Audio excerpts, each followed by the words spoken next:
Just এই গত 3 বছর ধরে এই একটা ট্রেন্ড তৈরি হয়েছে যে ওরা আমাদের অফিসে এসে এই ধরনের বক্তব্য রাখবে, ডেপুটেশন দেবে। এগুলো কিন্তু আগে ছিল না। 2015 সাল থেকে আমরা অন্তত 21 সাল অবধি আমরা এটা দেখিনি। এই 22 থেকে এই ব্যাপারটা শুরু, না সরি আমি বলবো 21 থেকে শুরু হয়েছে। 15 থেকে 20 অবধি এটা ছিল না। এবং আমাদের ইনস্ট্রাকশান দেওয়া থাকে, আমাদের প্রসপেক্টাসে লেখা থাকে যে পরীক্ষার পর টেন্টেটিভ আনসার কি দেওয়া হবে। টেন্টেটিভ আনসার কিতে আপনারা আপনাদের অভিযোগগুলো জানাবেন অনলাইনে। আমরা সাবজেক্ট এক্সপার্টের কাছে নিয়ে যাব আপনাদের সমস্ত অভিযোগ। সাবজেক্ট এক্সপার্ট যে মতামত দেবেন তার ভিত্তিতে ফাইনাল আনসার কি দেওয়া হবে। আমরা প্রত্যেকবার বলি, এবারও বলেছি।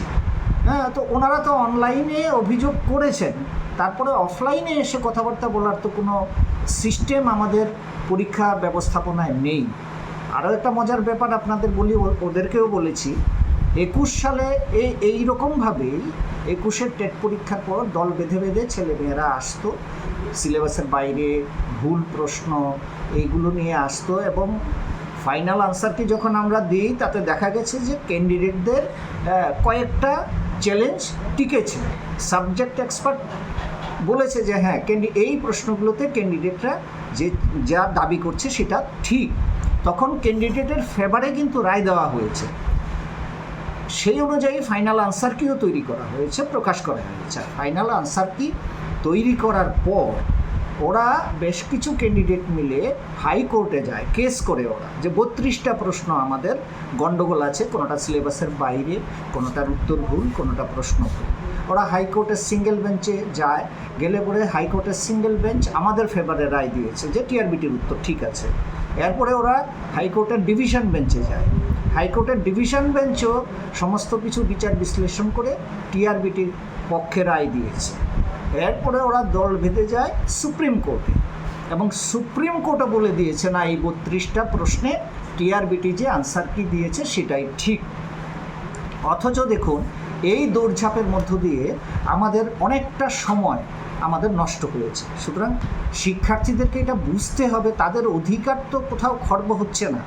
অনলাইনে তারা তাদের অভিযোগ জানাবে, আমরা সাবজেক্ট এক্সপার্টের কাছে নিয়ে যাব, এবং সাবজেক্ট এক্সপার্ট তাদের মতামত দিলে পরে আমরা সেটা ফাইনাল আনসার কি তৈরি করব। ওদেরকে এটাও বলা হয়েছে আমরা টিআরবিটির কেউ প্রশ্নপত্র তৈরিও করি না, আমরা অ্যান্সার কিও তৈরি করে না, এগুলো সাবজেক্ট এক্সপার্টরা করে। তো ফাইনাল আনসার কি সাবজেক্ট এক্সপার্টরাই তৈরি করে দেবেন, এই বিষয়গুলো ওরা বুঝতে চাইছে না। এটাই হচ্ছে অসুবিধার জায়গা। আমরা ওদেরকে আজকে আবার বোঝানোর চেষ্টা করেছি। আশা করি আপনারা যারা সংবাদ মাধ্যমের লোক আছেন আপনারাও এই বিষয়টা যথাযথভাবে তুলে ধরে আমাদের বোর্ডের কাজকর্মে সহযোগিতা করবেন। অতীতেও আপনারা করেছেন সহযোগিতা, হ্যাঁ, প্রত্যেক বছরই আপনাদের কাছ থেকে আমরা সহযোগিতা পাই। আমরা আশা করছি আপনাদের সংবাদ মাধ্যমের তরফ থেকে আমরা এই বছরও সহযোগিতা পাব। এবং একটা কথা আমি বলতে চাই যে কোনো পরীক্ষার্থী যাতে ক্ষতিগ্রস্ত না হয় সেটা এনশিওর করার জন্যই আমরা বসে আছি। হ্যাঁ, এইটা শিক্ষার্থীদেরকে বুঝতে হবে।